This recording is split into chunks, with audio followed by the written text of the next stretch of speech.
Ano ba kaya? Ibord ka ako. May tao ba si Sir? Ay, alis ka ba bukas? Ha? Hindi naman, nandito lang ako. Dito ka lang, alis ako bukas eh. Eh ngayon uuwi na ako. Bukas sa umaga, may pupunta dito, tiga Sambuanga pa yun eh. Mga fans. Eh bigyan mo sticker ah. Sigurado ka? Oo. Bukas. Bukas sa umaga pupunta. Kaya hapon ba ako mauwi? Bigyan mo na yung sticker ah. Hindi ko talaga. Bigyan mo. Fans yun eh. Wala ka, sabi mo yan ha. Oo.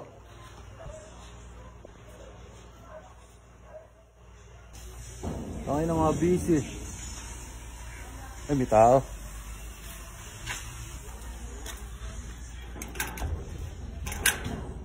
Ay, boss. Kayo po ba yung ano? Pinapunta ni Luisito dito? Apo, pag-ibig taga Sambuanga. Kayo ba yun? Ay, ito, kunin nyo na po. Binili na po sa akin yan eh. Binili na sa akin kahapon. Ay, kukunin na raw. Ito pala yung taga Sambuanga. Sinabi kagabi. Ay, boss. Ayan, mabait talaga yung tao na yan eh. Oo. Bigay lang. Bigay. Sige. Sige, boss ha. Ingat kayo ha. Ingat kayo. Sa'yo ka, karga yan. Pick up, boss. Sige, salamat ha. Ingat na lang, boss. Bigay. Sinabi naman kagabi. Mga nag-ML din kasi kayo kagabi kaya hindi nyo alam. Busy lang kasi kayo eh. Sigurado ako. Hindi, siya nagsabi kagabi eh. Sige ha.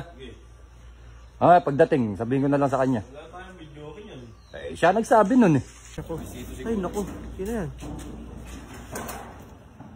Ay, naku. Good morning mga idol. Yun. Apo na, good morning. Gigising mo lang. Saan ka ba galing? Bye. Bye. Ay, yung ano, nabigay mo? Punta dito? Nagpunta na dito. Taga Sambuanga. Sambuanga? Nabigay mo na? Bigyan ko na. Binigyan ko. Dalawa lang nabigay ko. Ba't dalawa dami natin yung sticker dyan ah?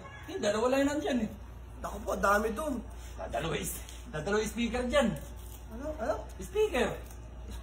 Yun nandito. Ay, gago ka! Sabi ko sticker. Sticker ba? Hindi speaker, naku po. Kuhanin mo yun. Wala na. Sinakay na sa van. Kuhanin mo yun. Wala ka, gago mahal-mahal nun. Sabi ko sticker. Ay, speaker pala din. Speaker, dalawa sila. Tig-isa nga. Dalawa silang bumuhat eh. Awit sa yugar. Naku po. Wala na yun. Taga Sambuanga pa yun. Sumakit ulo ko bigla. Parang gusto ko ulit matulog. Kuhanin mo yun. Kuhanin mo yun, Ano Angkol. kasi naliliwanag? Ano yun to? Madali ka kasi kagabi. Sabi mo, uwi ka na kagad. Sakit ng ginawa mo. Paano nga yun? Naku. Buti nga ka may ampli. Hindi ko na sinama. Yung speaker na binigay ko. Utang ina mo. Ang hinayang ka pa. Ang hinayang ka pa. Dapat binigay mo na rin yung TV. Ay, nako. Para kompleto. Taga Sambuanga pa pala yun. Naka-jackpot pa yung mga taga Sambuanga. Dalawa sila eh. Wala tayong gagamitin na ngayon. Ako mo. Kuhanin mo yun. Hindi mo kasi nilinaw eh. Oo. Gagal sila yan pag-uwi.